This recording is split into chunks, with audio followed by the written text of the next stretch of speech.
skipping me, because I was 8 years old when they put me in first grade. Okay. So they wanted to get me to the right age. Yeah.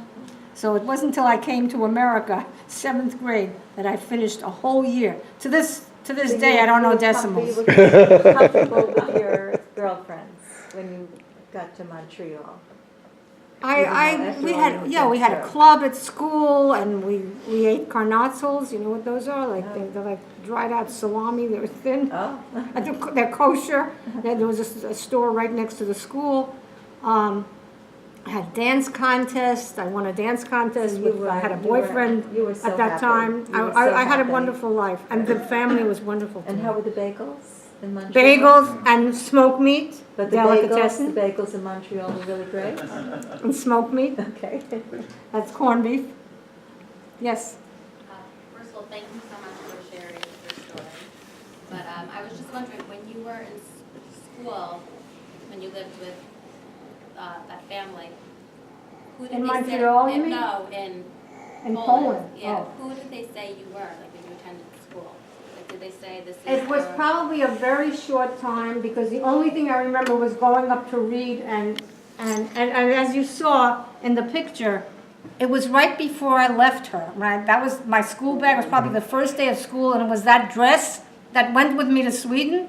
So I probably had a very, very short time there, so I don't remember anything else. But I do remember the kids sitting with weights on their shoulders, and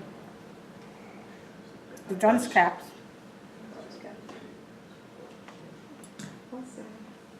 How far and wide do you go to tell your story?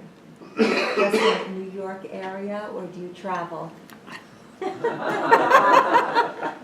Oh, I've been at the Virginia War Museum. I've spoken in Washington, D.C.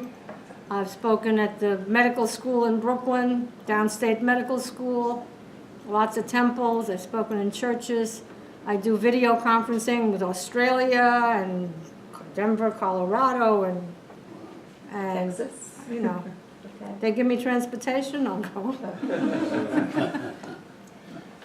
So this Friedman family, when you remember them there, they were out of the hiding, or they was hid from you as well? Okay, I don't remember them in the hiding, except that I saw their legs, their right? But feet. besides that, they didn't make No, sure. but Arnold, who came to visit me, he bounced me on his knee and gave me candy. That's what he says, and I don't remember that fluently, but, you know, he said so, and I needed his testimony for Yad Vashem to honor Matka, because I was a 3.5-year-old child, and they wouldn't take my testimony alone, okay? No, I actually got to know them here. I did not know them. Yes, sir. When you saw their feet, that was the only time that you saw them, that one time? Yes. Yes, I saw the legs Michael in was the hiding hay. them there for quite some time. She must have, but that was the only time I went into the barn and saw the feet sticking out. They may have, you know, they were hiding under the hay. And she would, and Marilla said that Matka would feed them first and then feed herself. She always gave food to them, made sure that they had something to eat. And this was how many years that she hid them? Okay, so I lived with them, I lived with her like over 3 years, maybe 4. So they probably. Amazing that you never No. saw them after. They No, probably but the- especially kept them. They were hidden, and she didn't want her husband to know, because he wanted to get rid of them. I saw her husband hold a knife to her throat. I don't know what it was, but when I came to Montreal, I said, hide the knives. Oh, wow. Really, no, that was a traumatic thing, because Uncle Aby in Montreal, who was the kindest, quietest man, I thought he was a boarder. He left early in the morning, came home at night, and I said, hide the knives. You know, her husband probably held the knife to her because wanted her to let them go or something like that. I have to pay you a compliment. When I came into the room and I saw you facing us, I said, that can't be the lady. She looks too young and attractive. I felt that way too. You're lovely, and you look terrific, and I'm one of the youngest. God bless. Thank you so much. I'm one of the youngest survivors, and I told the rabbi before, I'm asking for an extension. You've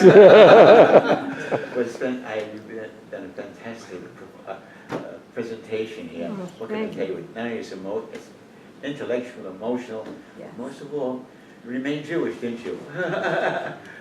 I'm Jewish, yes. I'm not observant, like, I'm dedicated to Judaism, but I'm not, I had a bat mitzvah when I was 41. And I sing in a choir at my synagogue. And I always get the Haftorah blessings on Yom Kippur, which is a great honor. And I've read the Torah also, at Yom Kippur services. So that's as far as I go. At the beginning, you said that there are a lot of groups that are denying Holocaust. Yes. Have you talked to any of those people or any? No, but I can tell you that I haven't talked to those people, but I've read books about them, and I've read about, and some of them are very educated.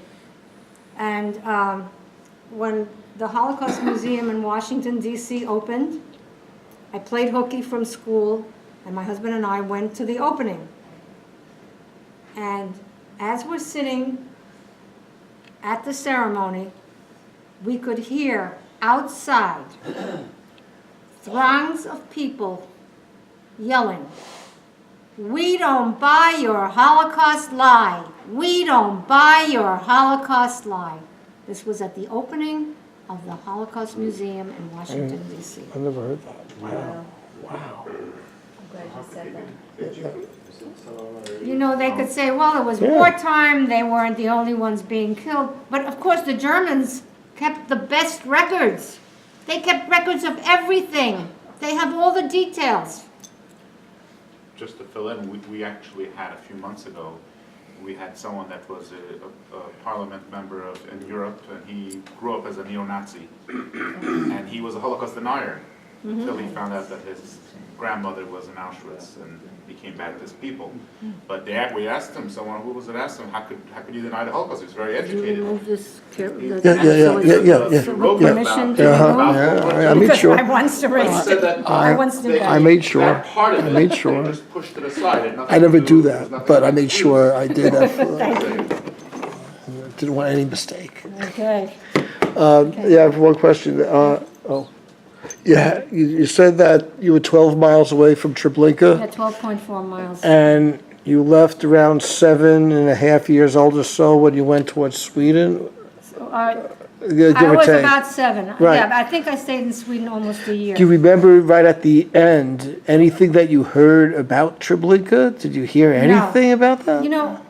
What young kid knows current events at that age? I didn't know what was going on around the world. Most kids are, you're concentrating on your own self. Understood. I just thought that at age 7, you don't maybe. have a toy, you fight with your brother, this kind of thing. But I had no idea what was going on. It wasn't until much later. 12 miles away. That's wow.